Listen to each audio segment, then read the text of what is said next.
Bienvenidos a esta fantástica vivienda situada en plena calle Menorca, muy cerquita del Retiro.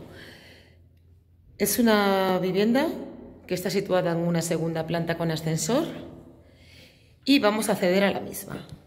Está en buen estado de conservación, como podéis ver, el suelo es de parqué. Este sería el distribuidor. Aquí tenemos un amplio armario empotrado. Esta es una habitación que tiene muebles a medida y ventana a un patio. La vivienda es exterior, tiene una parte más interior a dos patios, incluso con ventanas, como podéis apreciar en el pasillo. Este sería uno de los patios. Por lo que disfruta de ventilación cruzada y de luz natural. Esta es otra de las habitaciones, son 3 en total. Otra ventana en el pasillo. Aquí tenemos la cocina, que también tiene ventana al otro patio. Quedaría equipada con todos los electrodomésticos, incluido lavavajillas.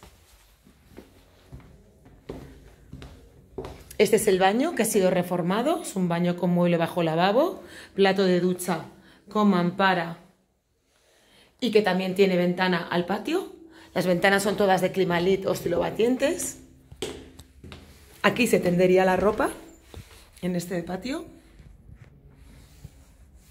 Y ahora nos vamos a la parte exterior,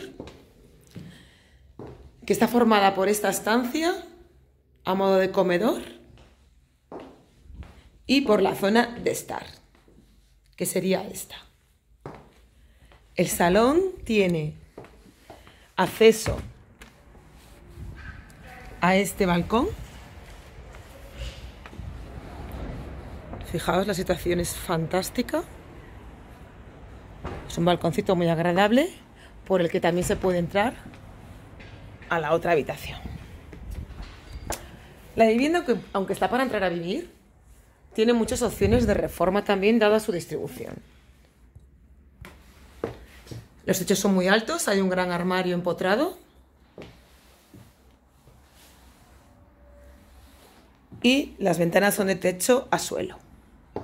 La calefacción es central y está incluida en la cuota de la comunidad.